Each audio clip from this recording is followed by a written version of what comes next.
All right, ladies and gentlemen, welcome to tonight's game. Oh, let me get an good old FTB in here, see if he is ready.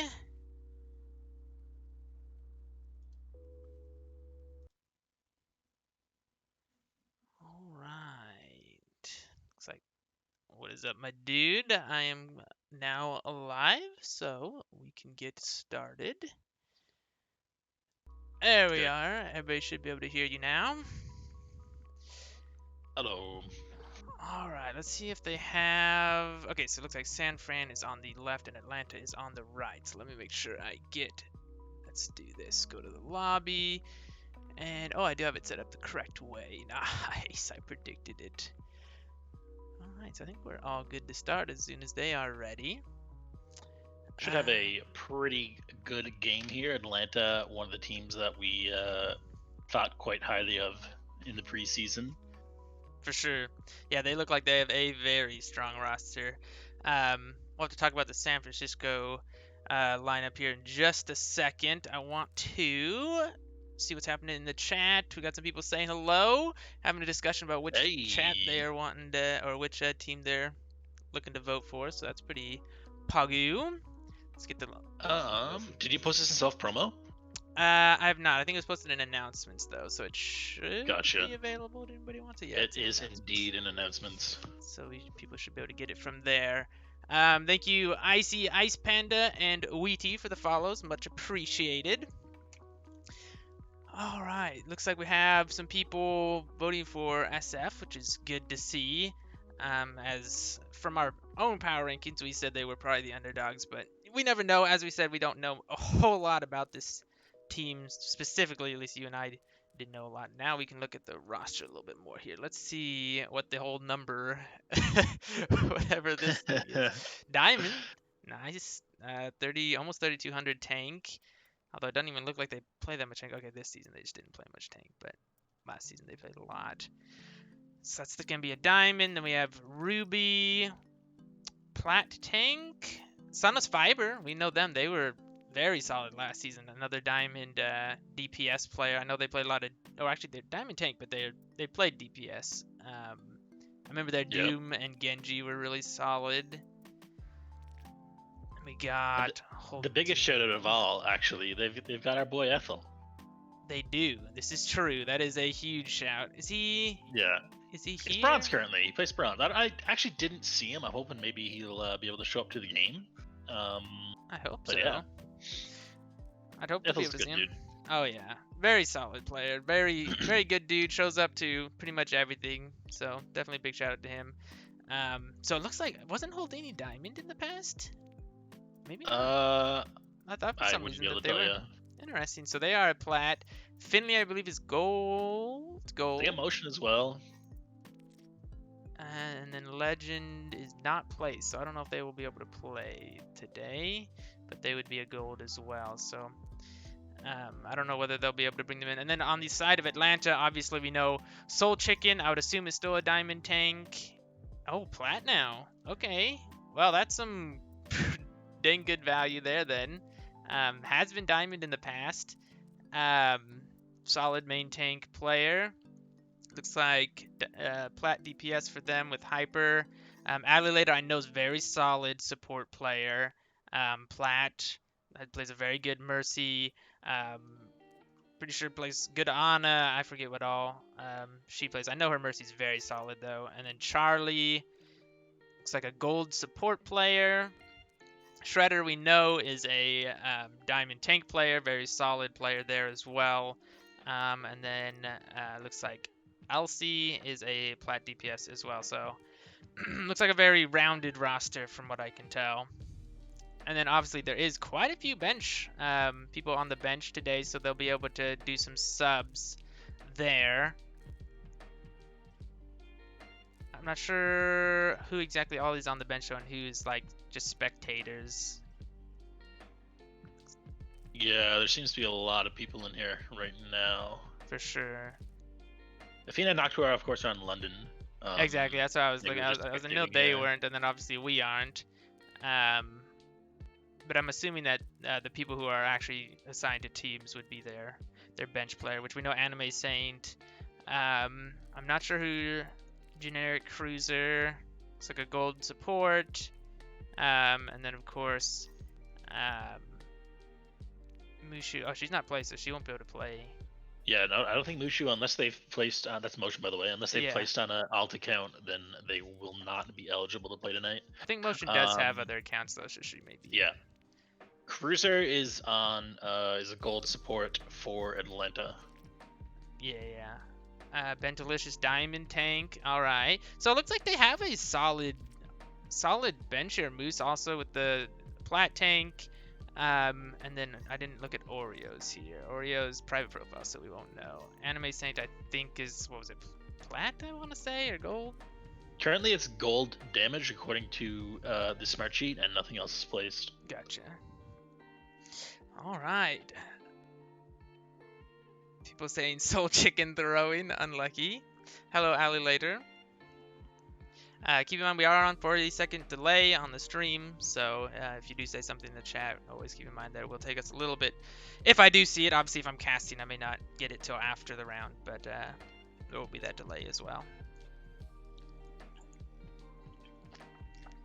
So, I mean, these rosters, in theory, look like should be a very solid game. I think from games that you and I have casted, this is the most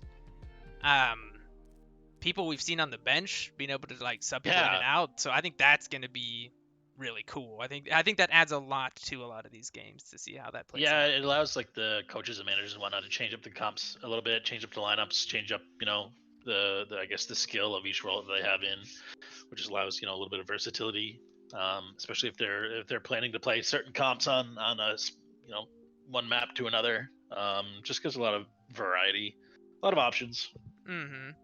And the other thing is we have to keep in mind, you and I tend to get those 3-2 games. I think last season every game we casted was like 3-2, which I am perfectly fine with. Like I am down to cast them because they're so much better than those like 3-0 games. So I'm really hoping tonight that we'll be able to get at least a competitive game. Like let's get 5. Let's, you know, maybe we can even slip a draw in there if we are really feeling generous. For sure. Just give us a good game. Extra long. Yeah. Throw in a few timeouts, a few DCs, you know, just bring us till 11 p.m. or something. maybe not quite those. You know, I do have some Age of Empires I'm wanting to play tonight possibly, but definitely down for some good Overwatch here tonight. And first game for us to be able to cast this season. Super excited to be back. Got my water all filled up and was gonna get my webcam set up for tonight, but unfortunately just didn't have enough time to get it all set up. But maybe for next time we can have that one going. There you go. I'll plug mine in. And it would be fun to find a way to be able to have both of us up. I may look into that. I think you might need to like do Zoom or something, and then have overlay, like have some sort of overlay on that. We may have to look into that because that would be really fun to have both of us up. Yeah. Ooh. That'd be a good time. Especially, I mean, speaking of which, what I was about to say is especially for the podcast. If you guys do not know, FTB and I have been working on a podcast. Episode 1 is already out if you want to check it out. It is on my YouTube channel, killfeeder_. It was also linked in MOWL announcements a couple days ago. Episode 2 will be coming out probably Wednesday or Thursday this week, and obviously will be a lot more. We'll be able to have a lot more in it because we will have the games to look back on. Last week was just like a preview of the games and our preliminary power rankings. After this week, we'll have a little bit more to work on, also with some highlights from the game of the week and that kind of thing. So you guys, if you want to check that out, feel free to drop a sub on the YouTube channel. You guys can check that out and hopefully enjoy that. Do you have your YouTube channel linked to your Twitch or a link somewhere? I should do that, should I not? I guess I'll have to work on that. I do not currently. All right. It's the same. It's literally the exact same killfeeder_ as my Twitch. I just need to link them up and figure that out. I just created that YouTube channel for the podcast.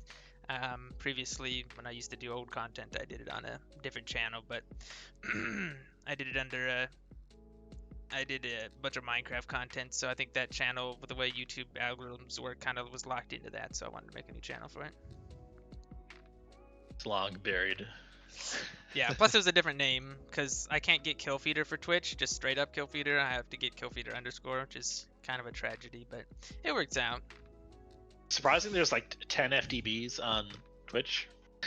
So, Yeah, I mean, I'm sure it has to do with like Feed the Beast and some of yeah, stuff. like that's a Minecraft mod I've been told. Yes, it's very popular. I've never played. I've never played that one specifically. I played some mod packs, but not that one. I'm not sure what we're waiting on. I'm assuming somebody's figuring out SRs or something along those lines, but sooner or later it'll get started. Here today says hello. Yo, Pagu. How's the chat doing today? Everybody doing okay? Excited for the game? Obviously, it'll be 40 seconds. We'll just have to wait 40 seconds, yeah, until anyone says anything. For sure. Dead eye air. that is the sad part about having to delay. It looks like we are getting readies in the chat though, so we may be getting started here in a minute. Both teams have readied up. And we are starting. Let me kill the music. Buzz. We are ready. Pull up the game. Oh man, it's been a minute since I spectated. This is gonna be fun. Looks like the baits are already beginning. You see the Bastion being pulled out immediately. Bastion Diva is not really too common. Hey, who knows, dude? It's a new meta. It's yeah. One of the things we haven't talked about is the fact that new season, new meta. Interesting to see. I know just watching some of the streams, because I went back and watched a few of the streams of the games that already happened, and look, the games looked completely different with what was being run. So, be interesting to see what these two teams have as they think the meta is. Yeah, I think a lot of teams are still trying to experiment and figure out, not necessarily like the meta, but kind of what works best for their team. You know, if Diva's meta or Sigma or whatever, and you don't have a player that can play those, obviously it's not maybe the best idea to force it week one if it's unpracticed and whatnot. Yeah, well, you see what SF is coming out with right now. That is the meta in Masters anyway, as of right now, until the next patch comes out. That exact lineup is what is considered the meta. On the side of Atlanta, they have a little bit difference. They still have the Sigma, which was the meta pre the last patch, but we'll see which one comes out on top here. Both with the Tracer and the Echo, which are both extremely strong, which is why they are both being nerfed in the next patch. Aggressive pile drive in from Soul Chicken, who's not necessarily known for his ball, but it'll be interesting to see what he can get done with that. And Shredder already getting a pick onto Holdini's Tracer here early. And looks like both ball players trying to get a lot of value here, but kind of just a brawl on this point. And Summers gets the better of Hyper on the Echo. Still trades back and forth. Point has not gone either way. Interesting to see. I'm trying to look how much these teams are focusing the Discord, because that ability right now is so strong in this comp. If you can follow up on those Discords, you can get so much value. Strange there, San Fran had control of the point for almost that whole fight, but then kind of just backed up there and allowed sorry, Atlanta had the control of the point, but then they backed up and allowed Atlanta to San Fran to take it. For sure. Nice pulse bomb. First. But I don't think they'll be able to follow up on that, and that's kind of sad. They were able to get that Brig pick, which is huge in this comp, but I don't think they'll be able to do anything before they're able to get back. Maybe get to start this next fight, as both supports from the Thunderbirds are playing really far back. Dini with a pulse bomb, see what they can get done with this. Right onto the Sigma, will go down. I think Discord was also applied, so that made it take the full amount of the damage, plus that 30%. And after that pickoff, the Thunderbirds will just continue to hold. That was a pretty clean fight there. Only took one pulse bomb to win it. Yeah, and look, they're ready back up to 35%. Pulse bomb is such a fast building ultimate. And I do think you're seeing... getting a kill early on. Yeah, go ahead. Sorry, go ahead. I was just going to say, I think you're seeing a little bit of the value of the Diva in this comp, maybe over the Sigma, where you can just get that extra mobility. The Diva's able to move along with these other fast characters a little bit faster. And DM is a little bit more versatile now, with the shield not being able to go in and out quite as fast. There will be the Sigma copy, though, from Sunless. He just absolutely very quickly went down. That is a tragedy. Nice gravitic flux though from Lots of Shredder. ults coming out here from Atlanta. Yeah, As they do trades. commit both support ults. Ooh, that is true. Looks like they will flip the point here. Yeah, trade still somewhat coming out. They are still contesting this though. Yeah, they And do this have Ball Diva. I mean, they can last for a while here on point. bomb. Nice zoning bomb happens to get Ooh. Charlie. That is nicely done. They still have the mines from the ball too. Tracer is back. Zen's here on the high ground in good position here. This could actually be trouble for Atlanta. It's overtime. Do go down. Mines come out. Post bomb also. Pokemon doesn't get anything, but these mines are nicely positioned. Will take out all the other mines as well. And Houdini getting so much value on this Tracer. Woo. Wow, there's map 1. Map 1 will go over to Thunderbirds. 100-0. Now, I don't think that quite tells the full story, as a lot of those fights were very, very close. But in the end, I think Houdini was just really getting the better of their counterpart on the other side, which is a really good sign for Thunderbirds early. Yeah, Houdini was able to do a lot of damage there, get the opening pick a few times, got a lot of value to his pulse bombs, and, you know, applied a lot of pressure there to Atlanta.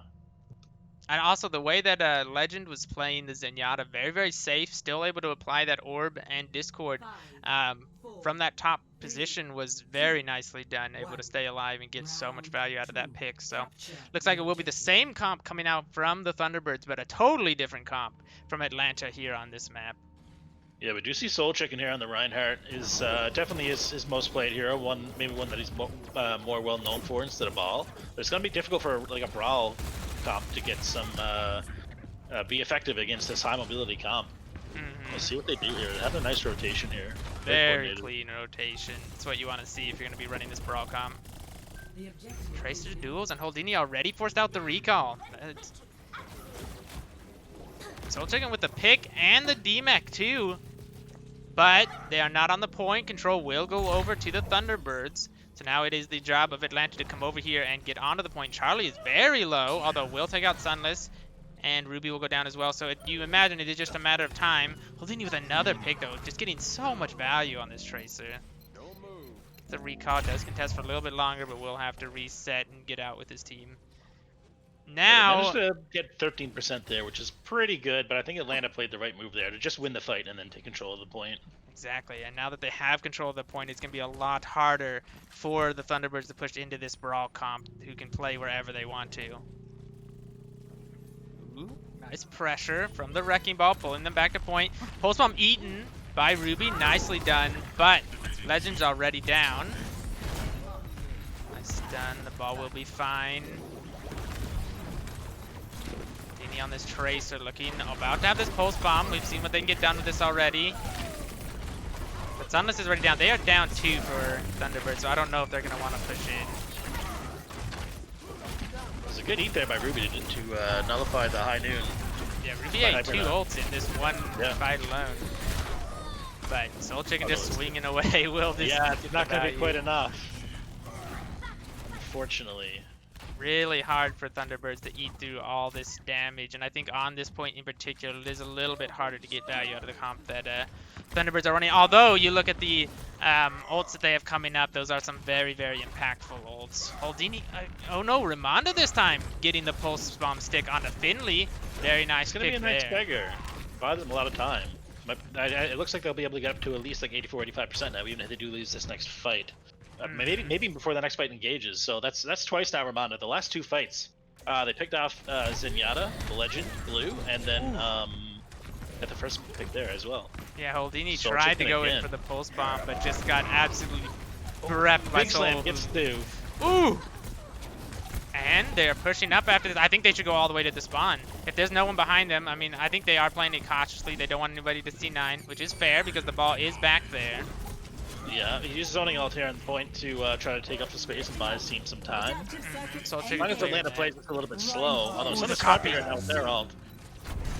82% already to the Shatter from Sunless. Will get it. Hammer down, gets the Kree. Gets 2. Oh, Immort is beautiful. Diva knocked off the edge by Ali. Another ult on the way down into the pit. Oh my goodness. That's 3 ults for Ruby. And they are clutching out this fight. Wrecking Ball does fall, but I think they will be able to get out of that, and there is still 4 of them here, so they will clean up that fight that looked so desperate for them, but they were able to have that nice zoning ult from their ball player to get control of the point, and then from there, a nice copy from Sunless, and obviously Rally, Transcendence, they had a lot to work with. Now not quite so much, but we saw Ruby did have a nice bomb earlier. We'll see if they'll be able to get a lot of value out of that here in this fight. Yeah, they just gotta be making sure that Ruby's not looking or something. Ooh. Pretty successful at eating all the else. Nice That one landed, but it attempt. didn't happen to pick anybody off. Yeah, it didn't stick. It just did a little bit of damage there. Point control now. Soul Chicken pressuring the point. The bomb doesn't quite go where I think they wanted it to, but even though picks come through to pressure Atlanta off the point there. Exactly. Ali gets the Wrecking Ball again, getting some nice boops onto the tanks, but I think it's just too late. They really need to decide whether they want to push out here or die, because they are going to get staggered if they stay here too long, I think. Although, it looks like Thunderbirds are just happy to let them sit in there. Tracer there is coming in the back, see if they can do some damage and get a stagger here. I don't think they want to walk into Soul Soul they committed Chicken's the hammer. beat. That is a very heavy investment for really not a whole lot of value, although Shredder does get Sunless, but goes down himself. I don't think that's the greatest of trades for them. Although, Hyper, able to get off another pick. Does have the High Noon. Almost gets booped, but will survive there. Immort is out. Will they decide to use this High Noon here? Shatter is out. Pulse Bomb is huge. Houdini gets both Charlie and Hyper, but the trades are still in favor of Atlanta, who are trying to get this last little bit before it goes into overtime, but now it is overtime for both teams. The Zenyatta trying to touch here. I'm not sure why they're not shooting. Oh, man. That's rough. They almost had that Transcendence. Ball will stall. High Noon zoning the point. Zoning High Noon. Gets the Even ball. not able to eat it that time, though. A chaotic fight. Houdini, we've seen them clutch some of these fights out before. Can they do anything here? Trying to burst down the Zarya. I don't think that's going to work out for them, and it will be 1-1 here. All tied up here on Nepal. I mean, great effort there by Ruby and Houdini, especially, too. Houdini with the double kill with the pulse bomb when the score is at 99. Ruby eating all the ults that they could. You know, just maybe wasn't enough. I really think Atlanta had some great comms there in that match, although obviously we can't hear them. But their coordination and the way they maneuvered around the map, especially early on, it showed a lot of discipline. Really nice rotations, taking some really good positions, good ult usage as well. I really think the thing that killed Thunderbirds there was their legend. Their Zenyatta came back. He was at 90% to his Transcendence, and for some reason just was not shooting. If he had just shot the enemy tanks, he could have built up that Transcendence and then had that in that last fight, but instead went down without it, and I think that really hurt them. Yeah, it's a difficult situation there. Just probably, you know, final seconds in overtime, just trying to focus on touching the point. You know, but it is what it is. Same comps as last map. I guess both teams are playing to their strengths. Ooh, First pick goes to Ramonda on the Echo, killing the other Echo. Who was on the Tracer last map, so they no longer have a Tracer for the side of Atlanta. That is something to note. But it looks like they are doing just fine without that. Shredder already way up on charge here. Still over 70% even after his charge has been going down for the last few seconds. So that's a good sign for them.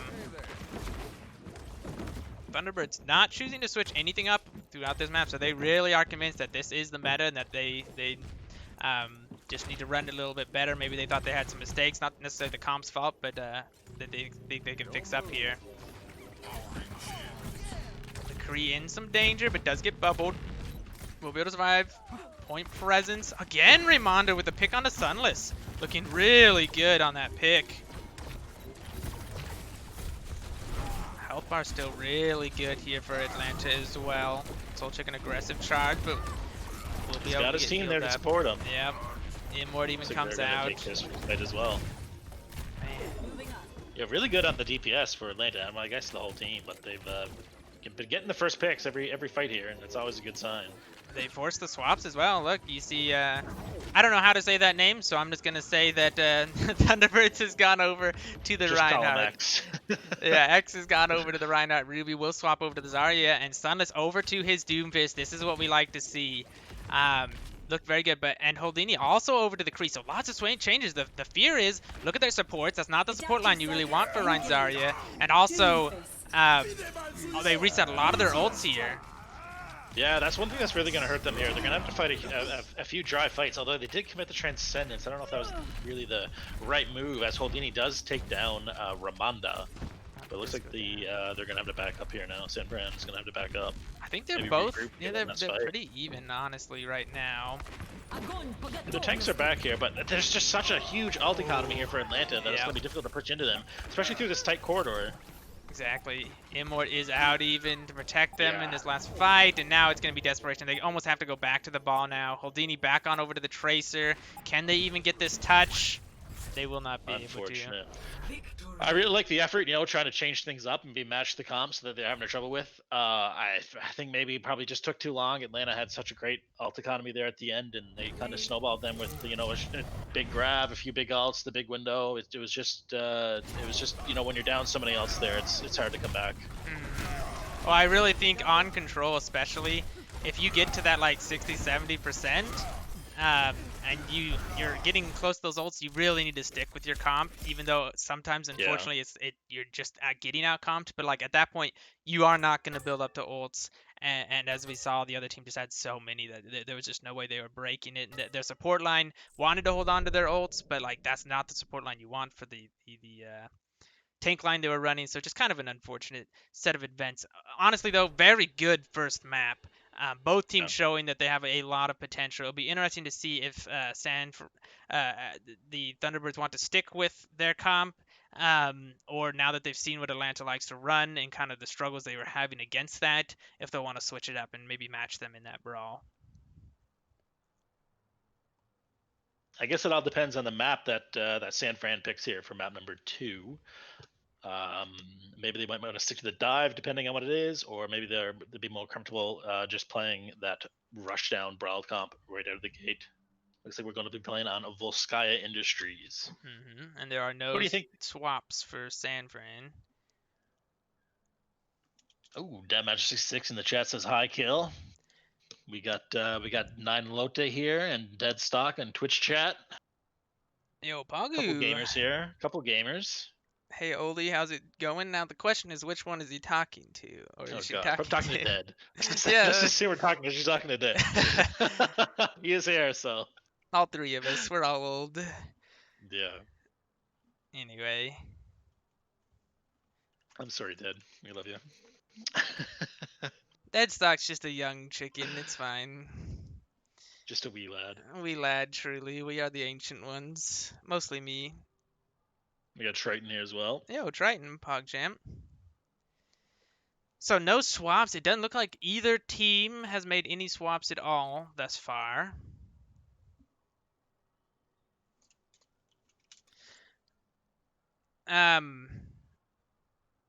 Yes. All right, I got distracted. Anyway, Volskaya Industries. Yeah. I feel like in theory that should favor more so the meta comp.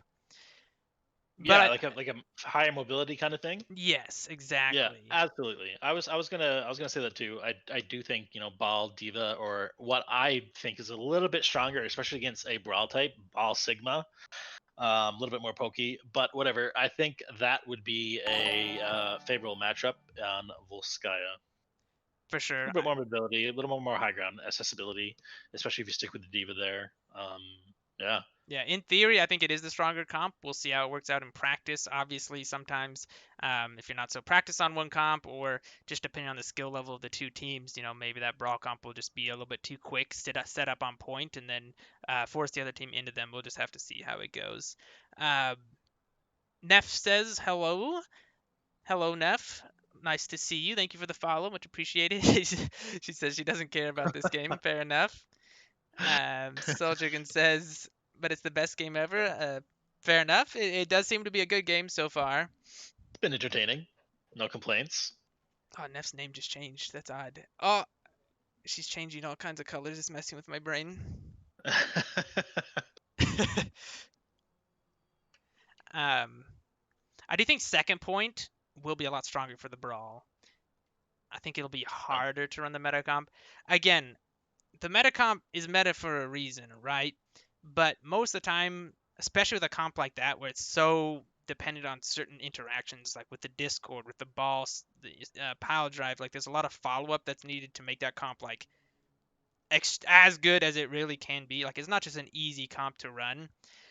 A lot of times comfort and like what people are good at is going to come out on top in a league like ours where we're not top Yeah. 500 players. Even in my scrims with my masters team, there's a lot of times where we just won't run the meta because we're not super comfortable with it. We don't really enjoy the meta so much. We have other things we like to run. And a lot of times we're able to beat the teams that are running the meta comp even at that level. So I don't think it's necessary to run those comps, but if you can, it's a big benefit. And also, I think there are certain maps where it is very, very strong. Like in theory, I think Nepal is one of those maps. It's just kind of unfortunate that they kind of ran into a brick wall. I think going up top and matching the brawl up there, not necessarily the best choice, just because they don't want to play close into a brawl. That's where the brawl wants to play. So maybe a couple decisions, not so much the comp, but it'll be interesting to see. I think this will pretty much tell us whether the Thunderbirds want to stick to that and really try and force that comp and make the changes with how they play instead of the comp, or if they're just going to try and match Atlanta more in the older style of a brawl comp. Yeah, Overwatch is kind of in a tricky spot right now. It's not like a few patches ago when one meta was so dominant that if you didn't play it, you just lose. Back in the days of double shield with a 1500 sig shield. But I think the game is a lot more balanced now, and so it really depends on what your opponents are running and what you're comfortable with, and what map it's on. These are all factors you really got to take into account for. Truly. Looks like we are starting the next map. A lot of people in the chat. That's exciting. We got Neff. We got GBS. Neff with a subscription at tier 1. Thank you very much. I appreciate that. That is very, very generous. Popping off. Yeah, truly. Now you're distracting me. Here as well. Yeah, we got Soldier. We got all kinds of people in the chat. Neff demands sub in the chat. Sub on the chat. I don't even know how to do that, if I'm being honest. If I knew how, I would do it for a couple seconds just for you, but I'm not sure how to do it. I do appreciate it though. I really do. All right. Looks like it will be the meta comp once again from the side of Thunderbirds. And we'll see what Soul Chicken with the follow, much appreciated as well. You guys are just trying to distract me from my cast.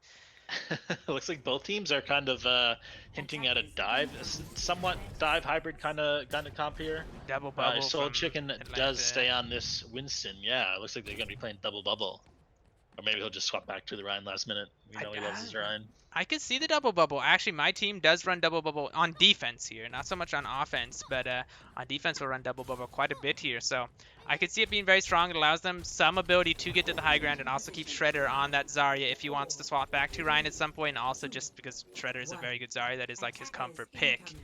So see how it looks like someone's staying on the Winston. Should be interesting to see his engagers here.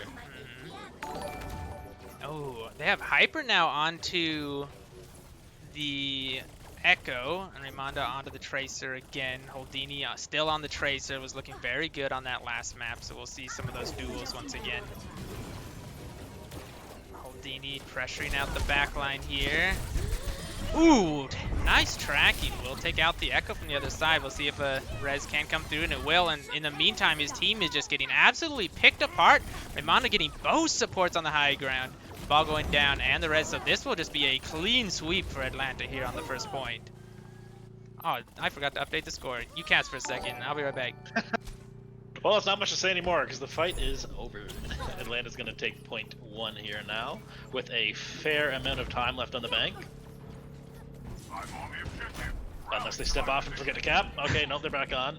It happens. As long as it's not in overtime, it's okay. There we go. That should be updated with Atlanta 1-0. There we go.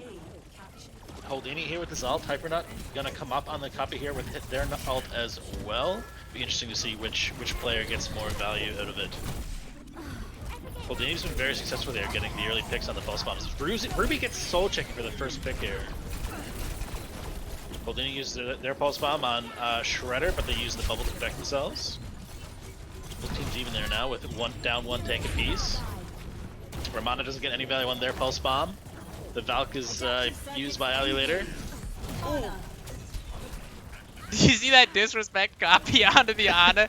You got slept. I got woken up, copied, and then slept the other way back, and then anti-death. Such a weird character. Yeah, that's a weird interaction. Echo has some weird interaction. Another copy. Ooh. What a chaotic fight. I'm gonna be honest, I am completely lost. Yeah, there's a lot of ults, there's a lot of people going down, and the fight just continues to go on. It's a pretty long one here. I'm surprised that HyperNet decided to use that copy ability at this point.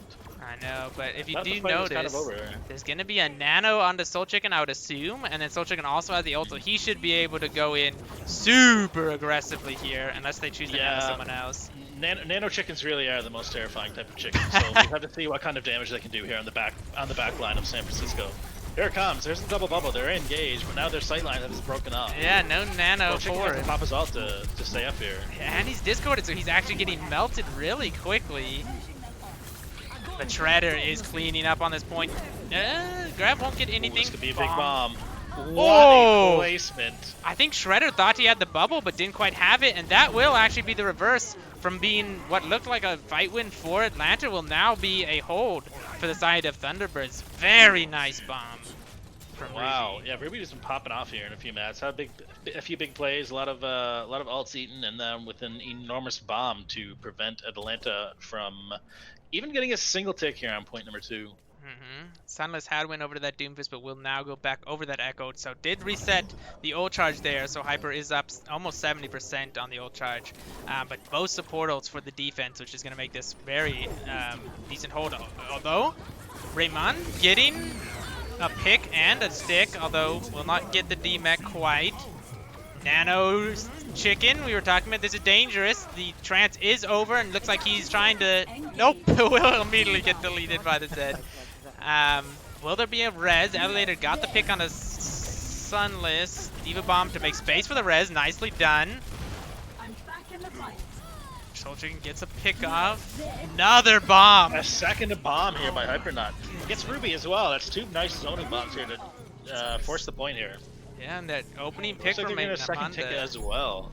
Just gave them that opening. There's no ults for the defense. Houdini immediately deleted. Whew. That's a pretty fast time for Volskaya, honestly. 242, very respectable. Yeah, that's quite good. I want to highlight there again.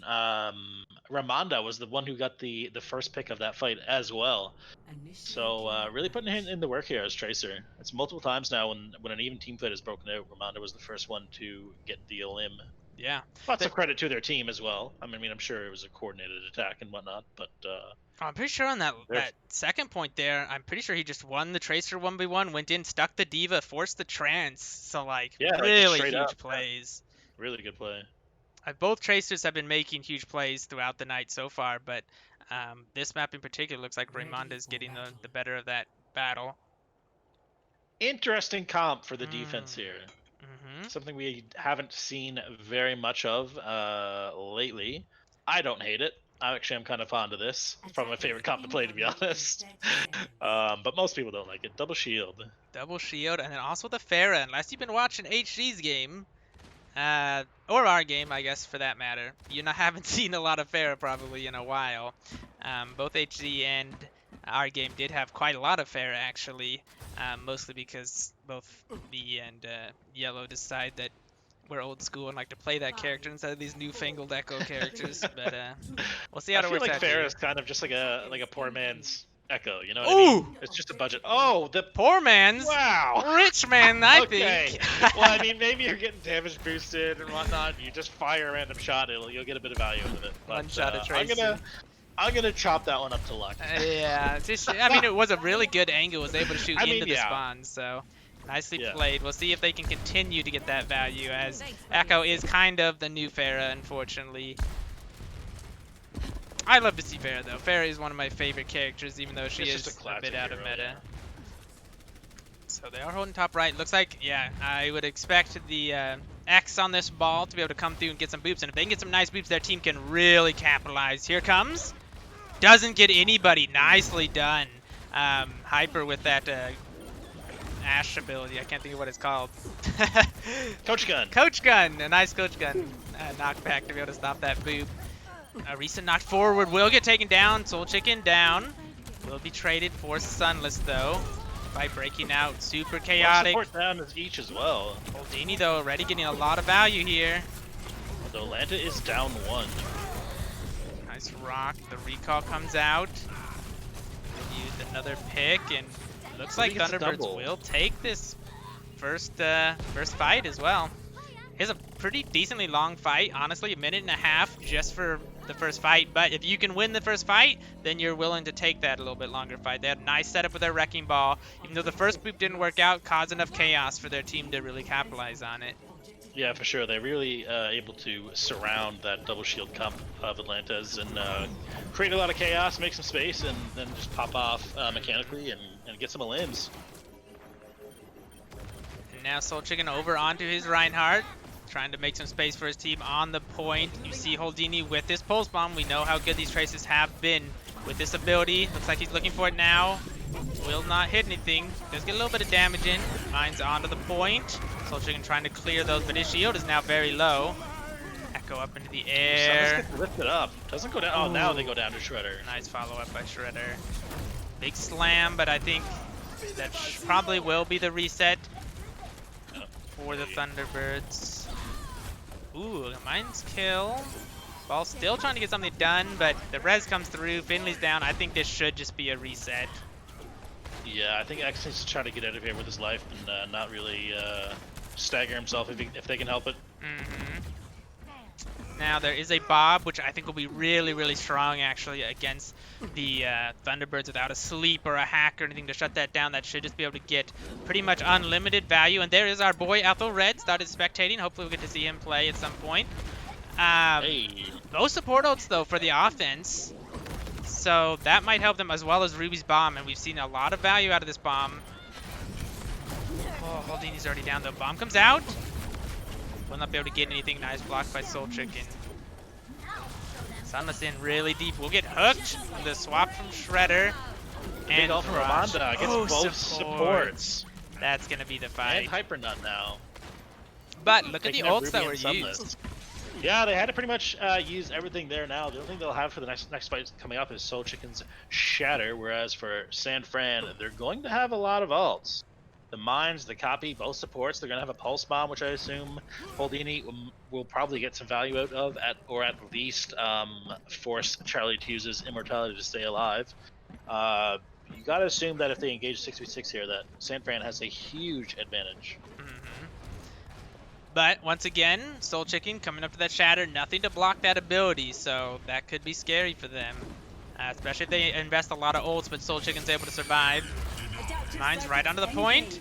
Copy onto the Reinhardt. Sunless Fiber already getting up to that Shatter, but will get shattered in turn by Soul Chicken. Nice charge onto him.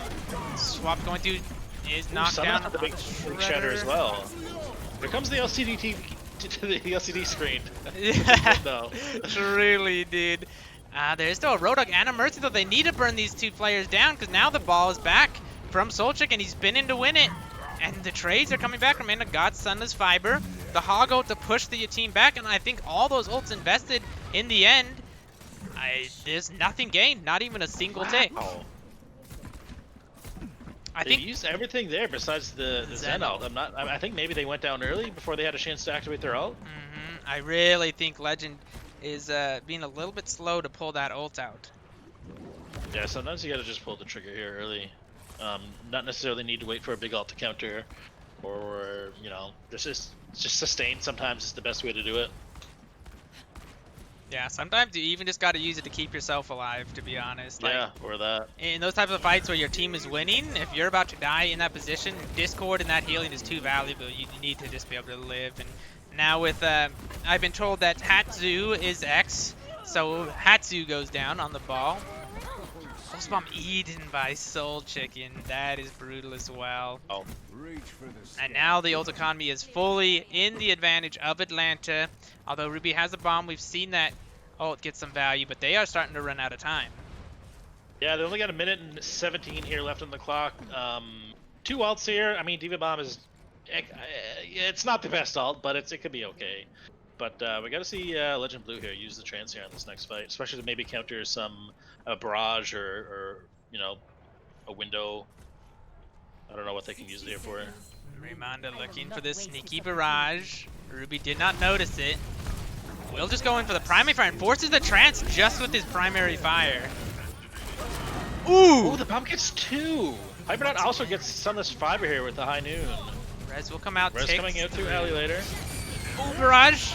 Ruby too slow to be able to turn around and catch that with the DM.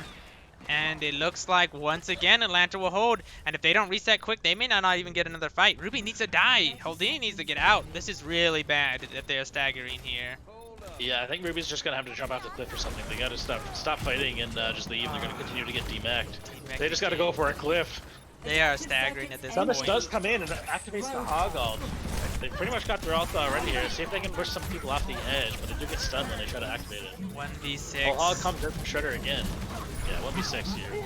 It's not the best time to try to go in, but time is of the essence here. Bob getting a ton of value though. Holdini, hold Sam up. Brand gets 4 picks. What is happening? Holdini on this Ashe gets so much value, but the picks are coming back. Can they get this Roadhog off the point is the question. It's just the Roadhog on point here now. Oh, a nice Big boop pick to on save Legend, his managed to stay teammate. alive. Down goes Shredder. Oh no! Oh, the Doofus barely let last touch. And Bap is here. Immort is put off the point though. Oh, the Soul ball Chicken is spinning. Spinning. He needs to get stunned right now. They need to get this kill. Mercy is almost back. Mercy is back. Mercy So is the Tracer. Tracer. Mercy goes down. Tracer's still here. Oh, nice rally here. Down and oh my! Oh, they took that. What? Okay. In a fight that seemed almost impossible, the Thunderbirds managed to clutch that and give them the possibility, unfortunately, only of a draw. They will have to hold for almost 3 minutes just to have the possibility to draw this map, but they do keep themselves alive, at least with a chance to not go down another map here in this series. Yeah, that was kind of wild there for 30 seconds in a team fight that should have been over before it even started. They somehow managed to sustain and win and capture point 2 of Volskaya. Wow, that was a good job. I get Sunless Fiber comes in, right? He gets that copy off, and then from there, I was watching his perspective. I'm assuming so then Holdini's just sitting in the back, builds up his bob, throws it onto point. It's just free firing as they're focusing down Sunless. And I'm assuming Ruby must have not died there or something. Re-got the mech again, gets into the fight, and this rally comes up, and they're able to somehow clean up that point. And whew, you love to see it. What a absolutely chaotic fight. But Yeah, it's just how they drew it up. yeah, all part of the plan. All part of the plan. Just Very for calculated. all for entertainment value. Yeah. Ooh, double bubble from both sides now. 3, 2, 1. Interesting how this series is showing us the evolving tank lines as we go along. Going for some poke here. Trying to poke out that Tracer off that high ground. Yeah, the real only difference there between the two comps is the support. Lucia Moira versus Anna Mercy. You'd think Anna Mercy would have the advantage, but Anna goes down first. Yeah, trades both ways, but the Mercy The res first come out. such a strong ability, especially for this Yeah. attacking team. So now it is a Fran could 5v6. be in a lot of trouble here with their monkey. Soul Chicken goes down though. And we are looking Ruby. We've seen them get a lot of value, and they are high charge. But ooh, Shredder gets the better of that one. But still, it's Trade. Trade just going back and forth, back and forth. Holdini trying to clutch for their team here. Although Sunless Fiber is the one who gets 2. And that will be a hold. Whew. Managed to sustain and stay alive and hold off the point. There's already It's important to note that still Atlanta far only back, does though. need 1 tick. Exactly. But Soul Chicken does not make the jump. That is unfortunate. Both Traithers have the Pulse Bomb, but besides that, there's not a whole lot of ults coming up except for you can see Legend will be coming up to this Coalescence. I think really this next fight's going to be up to who gets the better Pulse Bomb. And I guess Ali does have that Valkyrie that could be a big important ult as well in this next fight. Yeah, well, we've seen it all games. Whoever gets the more value out of the pulse bomb typically wins the fight. They've been doing that all game here, so we'll see who activates theirs first. Holdini used theirs and didn't get any value, so Ramonda still has theirs. Oh, and he goes off the map. Both pulse. Oh, Ramonda gets Ruby here with the pulse bomb. Really bad. The Coalescence trying to keep his team up. We'll get the Tracer, but it is just the supports here left, Yeah. and it looks like Atlanta will, with 40 seconds left, cap this point, and we'll go up 2-0 in this series. Victory. Dang, quite the close map. That's two back-to-back real nice maps here by these teams. I mean, it wasn't. Atlanta's up 2-0, but San Fran. I mean, they had plenty of opportunity and kept the fight, very even here, making it real competitive. This is that last fight, I'm assuming. Yeah, this is that last fight. Look at the damage being put in here. Oh! Nasty dynamite. Pretty clean. Bob sitting in that corner getting so much value. 74%. 74. Okay, Holdini. Holdini doing their absolutely best to just deadlift their team, but unfortunately just not quite enough to get them across that finish line. Holdini, they are diamond, correct? No, they were plat, weren't they? Yeah, that gets me every time I look at that. I'm like, I thought for sure they were coming in diamond. at 29-44. Tracer looking really, really clean. It looks like there are even more subs now for both teams. We have a full lobby. So we'll see if there are any. Oh, there are some swaps. Naki in for, what was the name? I forget already. I'm terrible. X. Oh, X, but it was Hatsu. Begin with a T or something. Hatsu. Hatsu? Yeah. Oh yes, Hatsu. That's correct. Let's They're see, who else tank. was it? And then Moose in for Ruby, Mushu in for Luby. All right, so 3 swaps. Moose, I think we said, was a plat tank. Yeah, plat tank. Assuming this is their main account. I mean, they are level 54, so maybe they have a different account. And then Naki's a plat flex, it looks like, but it looks like they're in the tank position. And then the support line. Oh yeah, they were placed on another account, I'm assuming, for motion. Were there any swaps? Right. No swaps yet for Atlanta. As it looks like we will be. That is halftime, right? I always thought halftime was after the third. No, yeah, halftime is after the second map for these series. Yeah, okay. I think it's for finals. It's after, or like playoffs whenever it goes to after map 4. Yeah. Fair enough. After, or maybe map 3. No, after map 3, I believe. Yeah. Well, let me pull up the music again, and we can look through chat, as I know there's been a lot going on that I've not been able to keep up with. Yeah, these fights have been a bit too chaotic to try to be reading chat. Oh, it's been crazy. We had GBS and Angsophia with a follow. I'm not sure how to say your name, unfortunately, but something like that. I much appreciate it. Let's see what's been happening in chat. Oh goodness, where did we end here? Yeah, scores updated now. We're good there.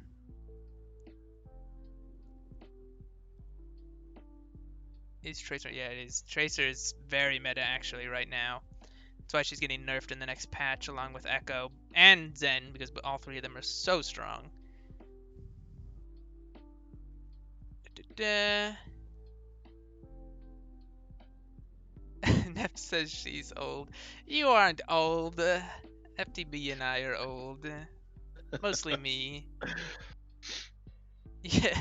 Nine Lotus says you can join the retirement home with Kill and FTB. Toxic.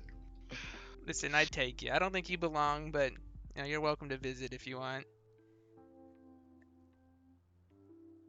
Overcall for the Diva Bomb zone. Yeah, truly, Ruby has gotten some nasty Diva Bombs throughout this series. Hatsu is somebody from the old Paris Eternal that was like season 4. I think that was the team that like fell apart mid-season, if I remember right. Probably. Momo is. Although I wasn't around for season 4, I came back for 4.5. Oh, that's true. Did I play season 4? Wait, did I play season 4? I think we played season 4, right? No. On Hangzhou? No, no, no, no, because season 4 was the season that I didn't play all season. I came in for like right before playoffs on GZ. So yeah, I don't think you did play that season. Yeah. Okay. Yeah. I'm seeing again, like just too old. True. Yeah, we just can't remember. My mind's just I'm losing it. It's just a short memory. That truly seems like forever ago, though. Yeah. I heard you messed up my name. Is this true? I would never mess anyone's name up. Mr. FTC here and I would never do such a thing. Listen, if I wake up and remember my own name, let alone can pronounce it, then I'm having a good day. Neff turning 21. Nah, I don't believe that. You're not a day over 16. Solchkin still a youngling. True, true.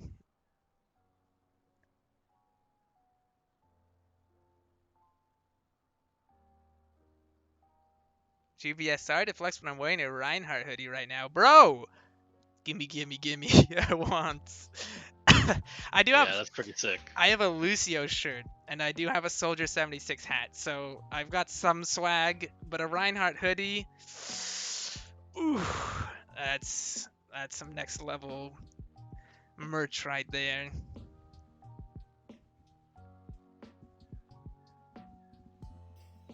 I need to get some more Overwatch stuff, dude. That's all I have. I almost bought a box of Lucio O's back when they were available. I should have, but Oh yeah. I was That'd in be nice. college and I just didn't have a lot of money at the time, which I still don't have a lot of money at all.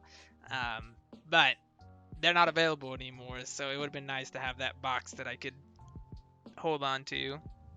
Well, for Christmas, I was fortunate enough to get a Lego Reinhardt and Lego Diva that you had to put together. That is so So I sick. haven't gotten around to it. I do have a Lego Hammond. What? Yeah, which is sitting here on my desk. What do you but, mean? You need to Yeah, do I've that. got to put together Ryan and Diva here and make a squad. Truly, dude. Have that on the stream whenever we get that Yeah, working. for sure. I'll just put my camera on that. So what you say, you had Wrecking Ball, Reinhardt, and Diva? Yeah. Oh, you got most of the tanks covered. You can do like a reenactment of some of these moves. Do a stop motion Lego reenactment. Finals. You just need to get all the characters so that you can do a Yeah. full reenactment of like a whole map. Can you imagine how long that would take? Oh my god. That would be really cool, though. Neff says Lucio's gross. That's toxic. Wow. What did Lucio O's ever do to you? I know you just subbed, but you can get banned pretty quick with that kind of talk. Lego build stream. Oh, dude, FD, that's a good idea. Yeah, that is true. I should do it. Atlanta Icon's so cute. This is true. Whoever did that, it did a fantastic job. Was that people from the design team? If I know, if that's correct. I'm assuming. I would have to guess They're so. Oh, pretty slick. take this off. Looks like we are going into. Oh, dude, what a map! What a map! Hold on, I got to turn off the music. Yeah, this one's nice. I kind of wish I was playing here. Sub me in, folks. Yeah. Can we go in for this game? One of each to one of us to each team. I'll make it even. Oh, Rialto. This is a classic map. At least FTB and I always have fond memories of this map, except for our game this week, but we don't talk about that. We don't want to talk about that. That's an outlier. Yeah, if you go to watch the stream of our game, when you get to Rialto, just skip like 15-20 minutes and move on with your life. Initiating Yeah. Oh man. All right. Before the pick, well, I mean, we're going to see the defense pick their comp pretty soon. But what do you predict here? I would assume it's gotta be a similar thing, right? Yeah. I don't Do know. you think I they'll mean, come in on this like dive ball diva type thing, or do you think they're going to maybe try something a little more rangy, a little more pokey, some Sigma, some snipers? it's hard to know, right? Because they made swaps, but they still have the same DPS core in. So yeah, I would assume it looks like they're just locking in the exact same thing, pretty much Yeah. for both sides, except the one difference again being now it's Moose onto the Diva and Shredder still on that Sigma. No changes for the side of Atlanta, although there is the Widow for Hyper rather than the Echo, so it'll be interesting to see that matchup, as in theory, the Echo has the advantage in that matchup unless Hyper gets the head tap consistently. It's a lot easier for the Echo to get those right clicks in and just poke out the Widow because of that reduced health now that the Widow has. 5, 4, 3, 2, 1. All right, as we're starting out, see if Hyper can get this early pick, because it may just be an early pick type choice. Watching the sight lines. Taps the ball a couple times. Houdini already takes out Soul Chicken. It's a brutal start here for Atlanta. But Thunderbirds, not deciding to take advantage of that, are still holding way, way back. Really respecting this Widow's sight lines. Oh, will come in. Tried to slam the Widow, but won't quite be able to get there. And now is in a lot of trouble. And will go down. Sunnis, though, the return pick.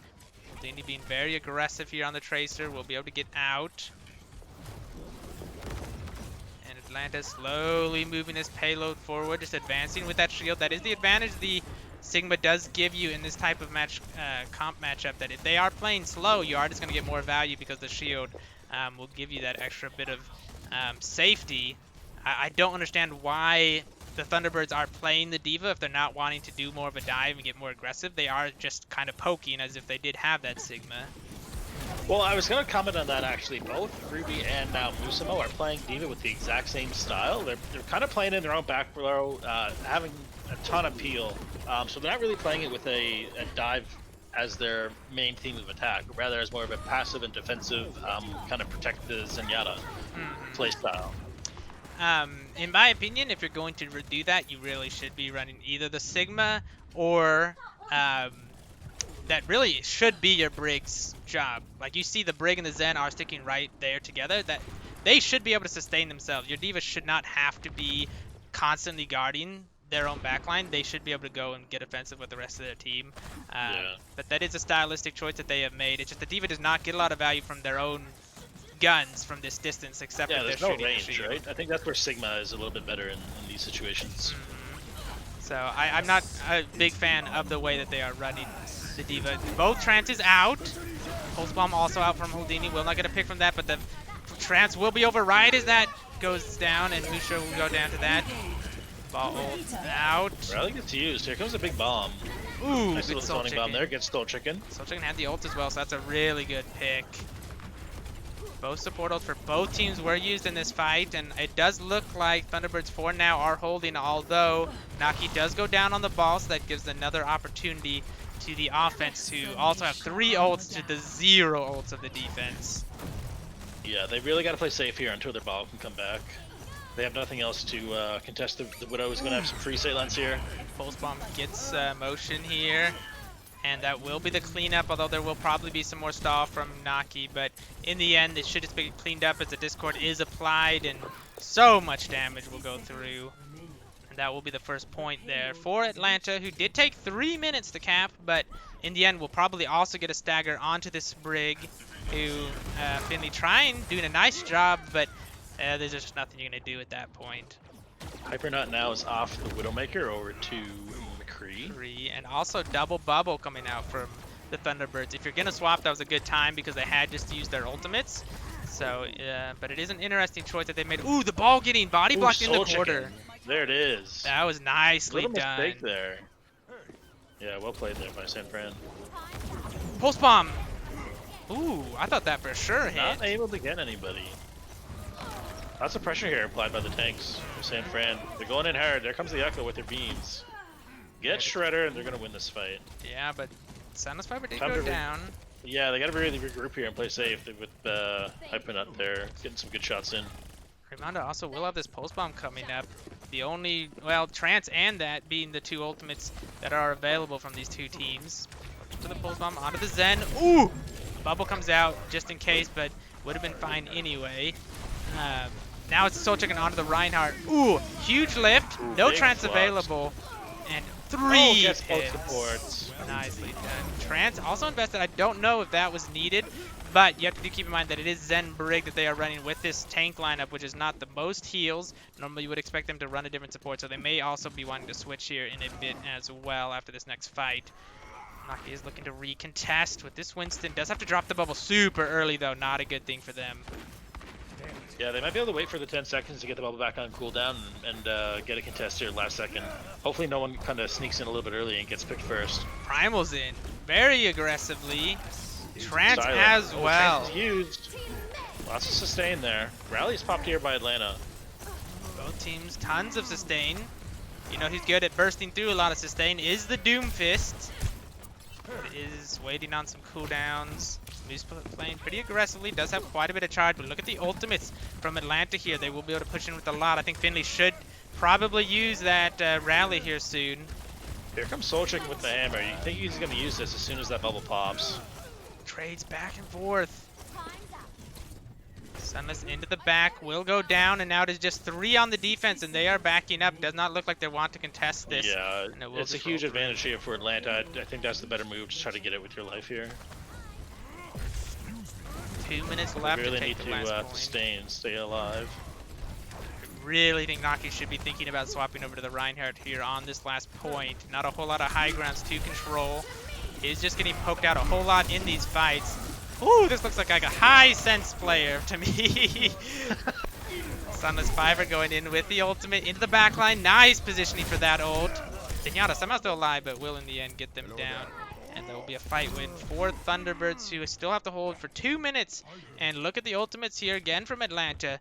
We'll have the Transcendence, we'll have Graphitic Flux, and the Earth Shatter. Only the grab for the defense here. Yeah, I think it's going to favor San Fran here to take a nice, slow, long fight, but I don't think Atlanta's going to want to do that. Soul Chicken, I imagine, is going to ult pretty early, but the Flux comes in here from Shredder. Oh, right then into the the shatter. No chance here. Transfuse as well from Charlie once again. That is a very big investment, though, and they still have to round this corner, and Holdini does get a pickup, so now they can just survive, sustain for a little bit. They have both tank ults and the pulse bomb. This could be the combination. Can they get a big grab into the pulse bomb here on the defense? That would look very good with only a minute left on the clock. Very aggressive Atlanta jump doesn't in. have a defensive ult there, and they don't have the immortality field from Baptiste. So let's go down early, though. So Grab in. Here comes the grab. Oh, the pulse bomb not able to go out, though. Holdini goes down a little bit earlier than maybe they wanted. Boost, though, was able to Big clean up calls from several Ramonda. picks. I don't think it's enough, though. It is just Ramonda. The defense holds here. They need to get out here, and it is 35 seconds left. Holdini still with his pulse bomb. Also, Motion coming up to their ult. Finley as well. Ali will be getting close, as well as this High Noon, and the tanks once again for Atlanta getting close to their ult. So there should be quite the fireworks show in this last fight. Yeah, I think Atlanta's going to want to play this a little bit pokey, try to build up as many ults as they can, maybe zone a little bit with this High Noon, try to protect them as best they can, and see if they can get their tanks to get their ults. Shredder comes up on his Flux here already. Ali Later's also almost has another rally. Pulse bomb? Maybe Finley can match. Ooh! Big pick by Holdini. That's a huge pick. That is Shredder at 96% of his everything ult they now as the game goes into overtime. San Fran just getting all these picks and is gonna hold Atlanta here to a respectable push, but it's certainly not three points. Rialto's such a difficult map to push all the way. Truly. Nice deny there on the ball there at the end there as well. Shredder trying to get in, but got moved away. Yeah, you Just can't be enough mad. Shredder to trigger overtime. Cannot be mad with that push. That is a very good push for this map. But was not a full hold there too. Exactly. The all came from Holdini with that pulse. I was watching his perspective. He comes in, gets the stick onto the Sigma. Also, I believe, did a lot of damage both to the Reinhardt and also to the Kree. The Kree immediately goes down, and then from there, even though they were so close to so many ults, also had that rally come online like right there at the end. But unfortunately, Atlanta just could not get any of them off and ended up going down there so close to being able to cap. But now this does give the Thunderbirds the chance that if they can play as well as they did on that defense, they may be able to cap this one out and bring us to a 2-1 series.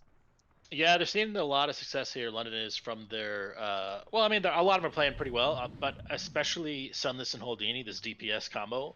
As you just illustrated there, Tracer's doing a lot of Attackers damage, incoming in kind of 30 whittling down seconds. the players on Atlanta, and then Sunless Fiber just comes flying in with the fist first and able to show up on the kill feed to finish some players off, Sunless, despite having an alt disadvantage there for a lot of that final push. They managed to come out on top.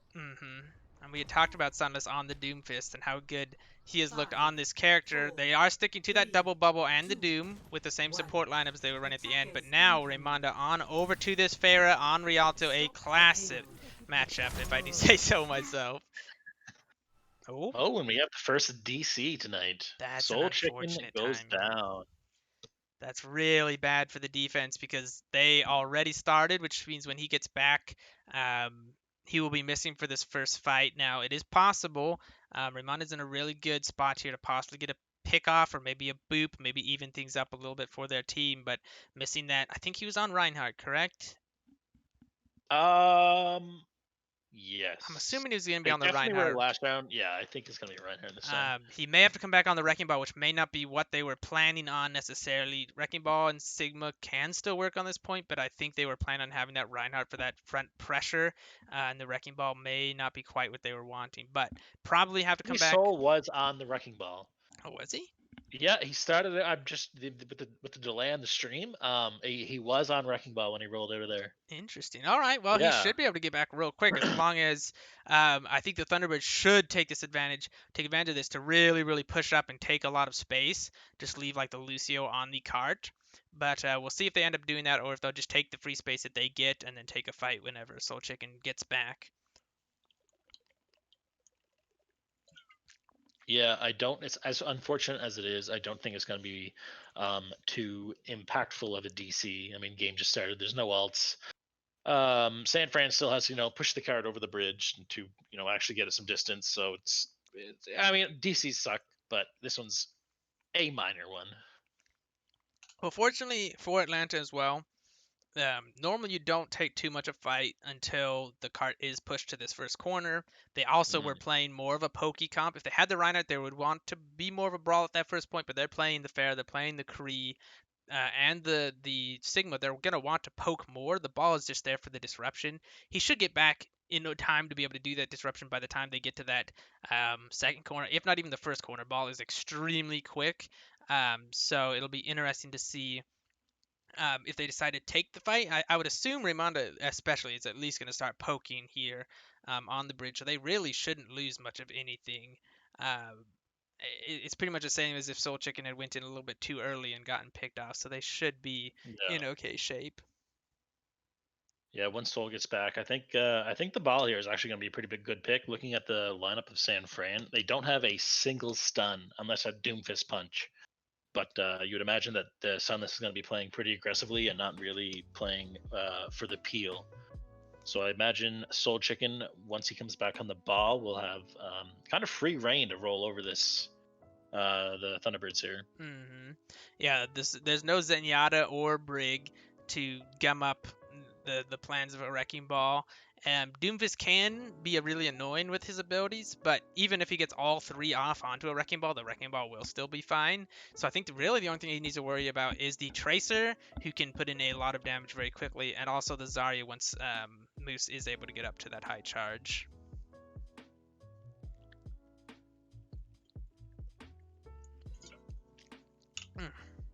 And the same thing too, Raymonda does not really have a hard counter on the other side as well. So Holdini really has their work cut out for them here if they're planning on the Tracer countering both those picks. Yeah, the Tracer's going to be Holdini here, and the Tracer's going to be pretty busy.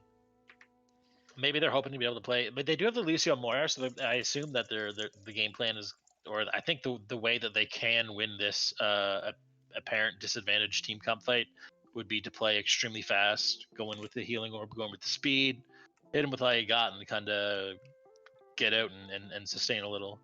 Really look for a fast, clean 6v6 engagement. Yeah, if they're not going to swap off their comp, they really need to look to pick off the Kree, the Ana, and the Sigma very, very quickly. Let those other three do their own thing until all the rest is dead, and then look to the skies and look to disrupting that ball. But that can be very, very difficult if you're not extremely coordinated and really have that game plan in mind that you need to play that quickly. So it may just be easier in the end. I would not be surprised to see Sunless swap over to the Echo, or Holdini over to the Ash or Kree or something along those lines. Yeah, I think Kree would be nice here. Kind of helps deal with both the pharmacy and the ball. And then Echo is obviously pretty dang good. Well, while we're chilling here, we might as well look at these stats, these cool stats we get with this lobby. I have to try and think. So E, I'm assuming it's eliminations.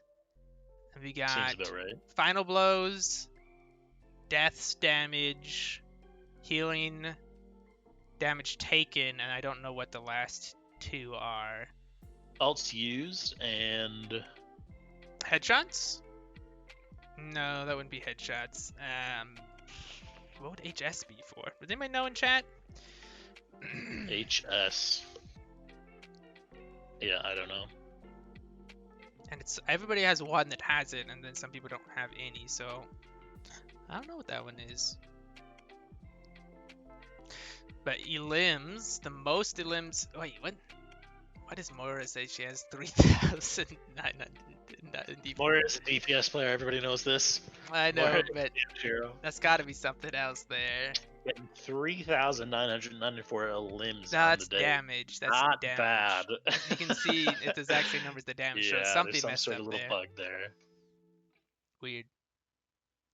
20. Both tanks tied for 20 on Thunderbirds side. Yeah, Holdini though, 22. 22 once again. Moira clearly the carry. Mhm. 3,000, 4,000 limbs. 7 final blows for Naki though, most on the team.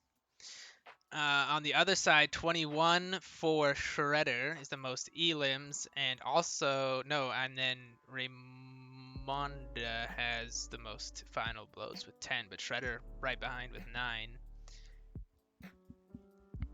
Now that we've lost the stats of Soul Chicken. Yes, that's Tell true. Soul to hurry up. Yeah. Soul Chicken with 0 everything. Remember how this game, or how our chat started with Soul Chicken throwing? Maybe they were correct. Ali later says tell Soul to hurry up, so I'll have to send him a message. Let's use hero swap. So there's only been one swap Oh, that's what that is. this entire game. Nobody swapped more than once. That's interesting, because I know sometimes you'll see like 8 swaps in and around. Yeah. So these teams definitely sticking to what they see as the meta, or see as what they think's the best for them. Yeah, you kind of want to, like, I kind of like that, though. Like, both teams clearly are practiced on a composition that they think benefits themselves in some way. So, I mean, to me, that kind of just tells me that these teams are practiced. They've got a game plan. They are trying to execute it. Like, I think, regardless of win or loss, like, I think that's kind of a good foundation to start off with, especially week 1. For sure. I am personally very much looking forward to the next patch, assuming that it all goes through. Say goodbye to Echo, Tracer, and Zen. Thank goodness, because I am not a fan. I do wish Ball would be getting another nerf. I think he still is too strong. I am ready for some good, like, Ryan Zarya, Ryan Diva gameplay. We are seeing a little bit more now, which and you're actually seeing a lot of Ball Diva, which I prefer over Ball Sigma personally, just when I have to play some of the characters that I play. I know you disagree, obviously. Yeah, I still think meta is Ball Sig with Echo Tracer and then Zenyatta, maybe Mercy if they're playing some sort of dive comp, or sorry, Brig if they're playing a dive comp, and then Mercy if they're playing like a poke or a brawl. I think the issues are just that poke is just better than brawl right now, and dive. But to your point, I think the main reason why Echo and Tracer are like, I don't think the nerfs are that significant. Tracer's fall off is going to hurt a little bit. She's not going to be as effective from like the high ground or whatnot. But I think the reason why the comp is, or the meta is what it is just because Zen is so strong. So once he gets nerfed, I mean, Tracer's not going to be as effective on offense or on defense because there's not going to be a Zenyatta in with the discords or a Zenyatta in to target. I think Echo's obviously getting a little bit of nerf. I don't think it's a massive nerf, but it's a slight nerf. But again, I think Echo is really strong when they have a Zenyatta to play with and against. Yeah, I don't know. I think Zen is really the anchor of this whole Balsig, Baldiva, Echo comp. Well, even the fact, so you may still, if this comp continues, you may still see it, but there's going to be a lot of different interactions. Discord applying a lot slower means you can't move it around as much, which hurts Zenyatta a lot. The healing, because right now what makes Zen so powerful, Discord is insane. He can just throw, since you're running Echo and Tracer, you can just be yeeting your orb from one to the other, over to your ball, all over the place. Discord can be doing the same thing. That's going to be nerfed. Tracer, a lot of what Tracer can do is just get into the backline and cause a lot of those problems. Without having to get into a lot of danger of the Brig stun, of a McCree potential stun, of all those kind of things. Now, if she wants to get full fire, she's going to have to get closer. She's going to have to get into that danger zone. And so those two specifically is going to be a huge deal. And then Echo, I think the biggest nerf, the ammo thing is going to be annoying. I don't think that's the biggest thing. I think it actually is the nerf onto her E, which I think is still way too strong of an ability, comboed with her ultimate, comboed with her just damage output in general, her mobility. There's just so much Echo does. I don't know if it's quite enough to fully get her out of the meta, but it's going to hurt her a lot because that is a ton of damage when you think of the fact that it does. It's half a second of that beam, and a lot of times when you see that beam, you need that full thing to burn down a tank, which is the biggest offender, I think, that you see from Echo, is her ability to just absolutely melt tanks in a second. Yeah, I think Echo's definitely going to be weaker against tanks. I remember a while ago, it was maybe a year and a half now, but Pharah got a quote-unquote nerf where her duration of her ult got shortened. And it actually kind of turned out to be a buff, because once Pharah's in the air for so dang long, she just dies. So now with her ult shortened, it means she just doesn't die because there's not enough time to focus her down. And I think that might actually have a similar effect on Echo here. Because unless she's trying to solo focus down a shield or a tank, they don't really need 2.5 seconds of a beam, especially if you're just diving a squishy that only has 100 health now. Because, I mean, why would you use beam if it has any more than 100 health? So even though that got knocked down by half a second, I don't think it's going to be as substantial as people think. Because I just don't think Echo needed 2.5 seconds of beam to begin with. Well, the difference is that Echo's... Unless they're fighting a tank. Now it's not much as a tank buster. Her E is a cancelable ability, whereas Pharah's ult was not cancelable. Yeah.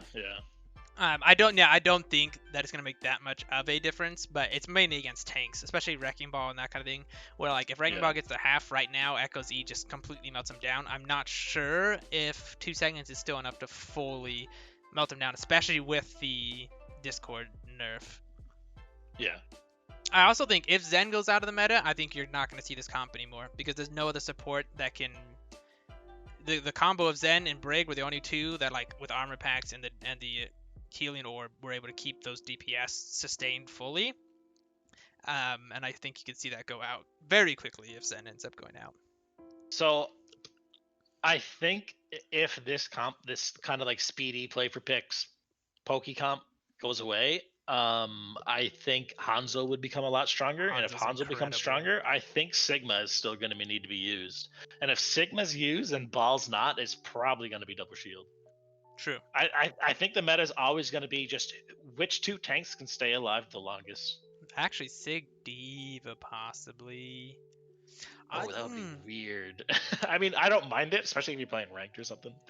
But Sig Diva could be interesting.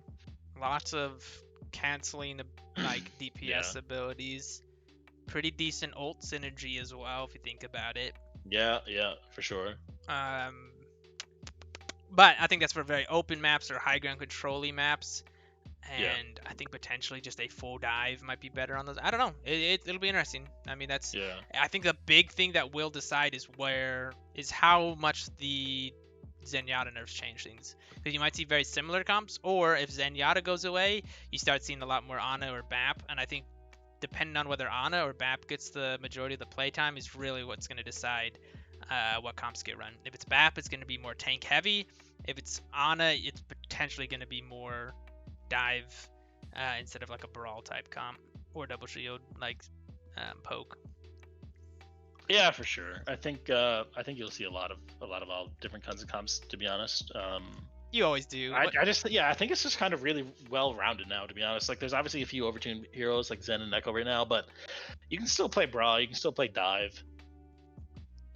Yeah, It's I think after this patch, you'll see what always happens, which is you'll have like a week of everyone doing all kinds of things, and then yeah, contenders stream or some meta will come out on top after about a week, and then we'll, yeah. obviously with MOWL you kind of decide if you want to play that or whether you want to play your own thing, which I think are both equally valid. Looks like Soul Chicken is back in the game now. hmm So we should be getting back to going. Here's the pause counter going down. All right. Gotta assume he's gonna come out on ball, try to get back. Well, that's what he was playing at first, and plus the mobility let him get back to the fight pretty quick. Yeah, Boop does come out for Atlanta, Ramonda, pretty but slow. we're not able to get anything up. But it's as we said, here he is. Yeah, there it Ooh. is. It's super hard on the Sigma and just kill him right away. It's a great plan by Sanfran. That's what we talked about. They really needed to take that time and get the advantage, because otherwise they were just going to get poked out. And you see Sunless Fiber here going on the flank, trying to get in, but it sounds like Raymonda has noticed him there. Sunless Fiber, ooh! Gets Hypernaut. Yeah, that's another a nice pick here. Ooh, Although the Rezo. res does come out. And the Ooh, didn't counter go down, pick. unfortunately. Ooh, Hyper with And both Sunless. DPS. Wow. Getting his revenge for going down there. Big slam. Res getting Lucky's huge going out. value. Yeah. There And, goes Moose. Yeah, they gotta try to get it with their lives here. I don't think they'll be able to escape. Just uh, the supports here. Nice boop. Oh, yeah, they got it alive. all the way back to spawn, and Atlanta will stabilize, and this is the worst place to have to push into if you are the offense. Only with This a is gonna be coalescence. pretty tricky. And Having yes. Lucy will actually help here, but it's gonna be tough. Oh, speaking of having Lucio, almost got booped off. That looked like he was a goner. Well righted, nice ability in that case. Still no counter this Pharah, and the barrage is ready. Trying to set it up here onto the tank line. Ooh. This is gonna be a Hyper. big ult. Oh! Three. Barely missed that, unfortunately, but huge ult from Hyper, and Nano not necessarily needed here late into the fight, but just to absolutely secure it. And the Valk, actually a lot of ults invested there from Atlanta, but fortunately they will still have pretty much 3 by the time this fight starts, because Soul Chicken will be up to theirs. Whereas the offense did invest the Coalescence, and then Holdini did switch off the Tracer over to the Ashe, so they will only have 3, maybe 4 if Finley can get up to this beat in this fight as well. Yeah, as we predicted here, Houdini switching over to the Ashe, or a hit scan. I imagine Sunless and Naki are still going to want to try to take space and allow Houdini to get a lot of value out of the range here. Sig ult coming out from Shredder. Manages to get Finley. The barrage is used by Ramonda and gets Houdini. So it's another. But they also activate the mines as well, right? So there's a lot of ults coming in here at the same time. All their ults So used. Atlanta's not going to have anything really to defend here with. Unless though invest the ultimate on their side as well. They're still trying to win this fight out. Yeah, they do have 3 here, although some of this goes down, and it's going to be the end of that push, I believe. Yeah, unless they want to invest the grab, but no, they really should. They need to reset here, but they're still. Oh, then he gets a pick, but I still just with It the gets res coming though. out. I don't think they should invest into this fight. They're still here. Yeah. They're still staggering, and now they're only going to have 1 fight left. Just the grab and the beat, although Houdini did build quite a lot towards their ult. I need to pause this. Yeah, and they'll have the Coalescence here as well, but Atlanta's going to have a lot of ults to answer back. They're going to have another Flux, they're going to have a High Noon. The Nano is going to be able to save something from dying. I think they're going to be in a pretty strong spot here. Especially the High Noon is actually pretty good here in this open courtyard. It's kind of a janky ult, but in this specific situation, it's actually quite strong. And we saw that earlier with the 3K from Houdini. Oh no! Motion already down. Did not get to use that Coalescence. Hyper does wait out the D flank, but picks going on both sides. Beat is out, and another DC for Atlanta. This time it is Charlie DCing right here as it's about to go into OT. unfortunately for them, I think they're winning this fight. Although I can't. It's a 3v3 here. Lucio is about to be picked up by the Sigma ult. So is Moose. I don't know if Moose has their bubbles on cooldown or not to see if they can protect themselves. Oh, where is But Moose? Moose does have the grab. They're right in the middle of the courtyard, like by the tree. Oh, Between the okay. tree Yeah, and the yeah, turret. I see them right. I didn't see them right by the Lucio, but yeah, both of them are going Yes. to be picked up. So yeah, if they have the bubbles, it may be okay. Naki is sleeping with the ultimate in the back line. Holdini about to get their ultimate. They're also very low as soon as this beat wears off. The health bars for Thunderbirds are going to be real rough, especially after this Sigma ult goes off. Motion will have respawned by now, but even with the fade, it will be several seconds before they get back into the fight. Although it's only going to be 3 up for Atlanta, but all 3 of them are very healthy. Yeah, they've got both tanks there, and Ali Later's there as well. So I think it's going to be quite difficult to take down the tanks. Obviously, they're going to want to have to focus on Ali Later first. But I think this is still a toss-up. I mean, either team can win here, just based on this short snapshot that we have. Mm-hmm. Well, and If unfortunately, San Fran can just stay alive and still continue to touch cart, Holdini, that's going to be an issue. Holdini might have to move over to touch cart, but I don't think actually no, I don't think they will because overtime's not going to tick down so fast that Holdini's going to need to touch. But if they can survive and not die here to these 2 tanks from Atlanta, they will have a lot of ults coming back and should be able to take point 1. mm-hmm. And I think because Charlie DC'd, I think that sleep is going to immediately wear off, I would assume. So that means Naki will be back into this fight with their ability, ultimate ability, up and ready to go if they need it. Oh no, the sleep is still going actually. All right, they survived the flux. Here's the big grab. Gets both tanks in it. That's pretty good. But they didn't go down. Ah, no, there it is. Oh, now they're down. A little bit delayed, but in the end they will cap this first point. Very unfortunate for the side of Atlanta. Really bad timing for that DC for them, but in the end it probably would have went the same way with the ults that were available. I think so, yeah. And but now, yeah, as you said, there are 3 ults versus the 1 from the other side. Soul Chicken coming up on his as well. We'll see what this barrage can get. Very strong ultimate if you can get into the right position. His way, look at this. Coming in. It's the Ash. Lucio as well and survives throughout the entire thing. Need to get motion as well. Oh, nice direct. Will not quite be able to get that pick off. But the Sunlet's going down. I think they need to reset now if you are the Thunder. Yeah. Yeah, I think when 2 people go down like that, if you can get out, just use your abilities to get out. Don't even try to continue with the fight. You're just kind of taking time away from your own team and your own clock is winding down. Yeah, fortunately they did not invest in the ults, but they did feed over both support ults and very close to 2 other ults for the side of Atlanta now who have a nice ult bank going into this next fight. Very engaged here by Naki. Mm-hmm. Doesn't have to invest the ult though. Ooh, Mine's mines. gonna go chickens. Nothing though. He's gonna hold Mushu there, but in the back. Naki very low. Nobody caught in that Sig ult. That's big for them. Blade will get rocked and taken down. Rock? Yeah, that was beautiful. Dang. That was a pretty long rock. And motion goes down. That's really, really bad. Moose slept here. Potentially could be killed. Bubble comes out, but I don't think they get out of here. There's no healing. Houdini with the pick back. Bob in. Oh, nice Bob. The res will come out and Oh, the sleep. Ooh. They needed reset here. They get one more fight. This is over.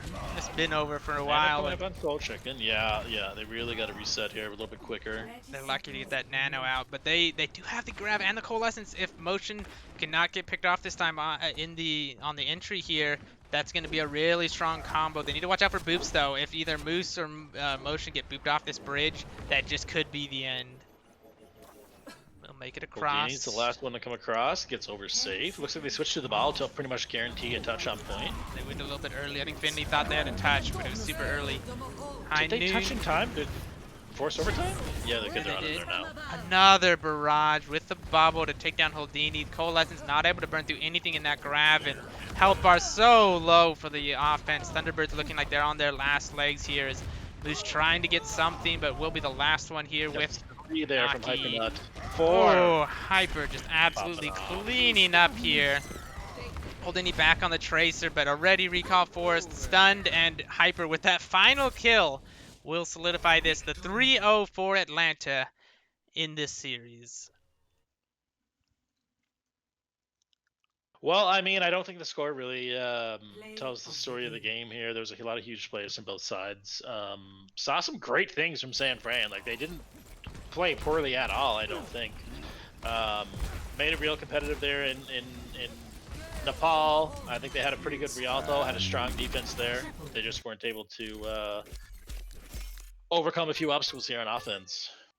Mm-hmm. Yeah, no, honestly, very close maps, especially the first two. That third one also, I think, was pretty close, especially how that defense was really well played from the Thunderbirds. Yeah.